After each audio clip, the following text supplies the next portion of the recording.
For 50 years, the search for the universe's missing 85% has been assembled piece by piece.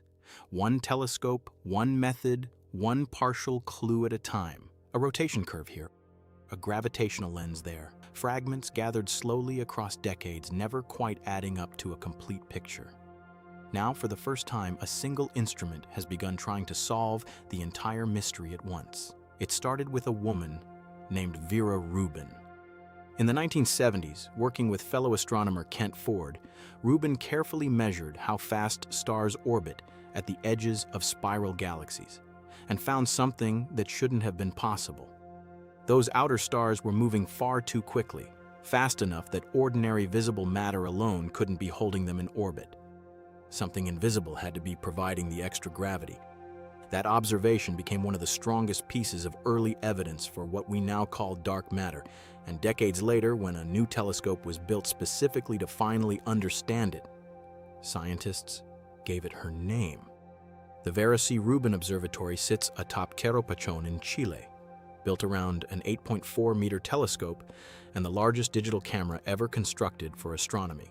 A 3.2 gigapixel instrument capable of photographing an area of sky roughly 40 times the size of the full moon in a single exposure. Its mission, called the Legacy Survey of Space and Time, is to scan the entire visible southern sky every few nights, continuously for 10 full years, building the most detailed map of the universe ever assembled. What makes Rubin different from everything that came before isn't just its size. It's that it attacks the dark matter mystery from several completely independent directions at once, all using the same continuous stream of data. The first method is called weak gravitational lensing, sometimes referred to as cosmic shear, measuring the extremely subtle way that dark matter, invisible but still gravitationally powerful, bends and distorts the light from billions of distant galaxies as it travels toward us. The second method involves stellar streams, thin trails of stars torn away from smaller galaxies as they're pulled apart by our Milky Way's gravity. Dark matter clumps, scattered throughout our galaxy's halo, leave behind subtle kinks and gaps in these streams as they pass through them. And Rubin's precision is expected to map that disruption in unprecedented detail. And the third method is microlensing, watching for the brief, telltale flicker in a distant star's brightness caused by an invisible object passing directly in front of it. A technique that connects directly to something we've covered before on this channel: the search for primordial black holes, ancient objects that some physicists believe could account for a meaningful share of the universe's missing mass. Now, here's where honesty matters. Rubin captured its first test images in 2025, and after a lengthy period of technical calibration, officially began its full 10-year survey in 2026.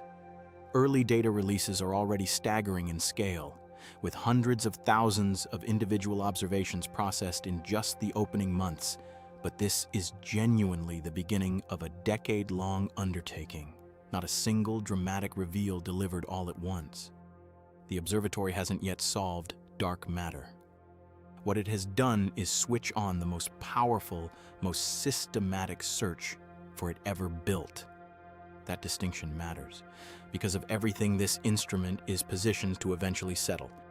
Every unresolved thread we've explored on this channel, whether dark matter behaves as a substance or as a sign that gravity itself needs revising, whether primordial black holes make up part of the missing mass, whether dark energy is truly constant or slowly changing, all of it depends on exactly the kind of precise, large-scale, independently cross-checked data Rubin is now beginning to gather night after night across an entire decade.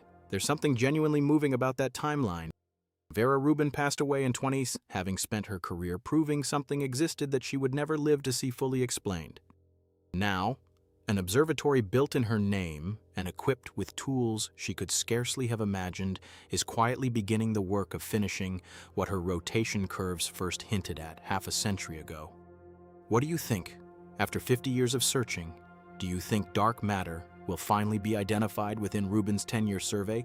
Or is this a mystery built to outlast even this observatory? Let me know in the comments. Subscribe, because next time we are covering HD 11897333b, a planet where the wind blows sideways at thousands of miles an hour, carrying rain made of molten glass.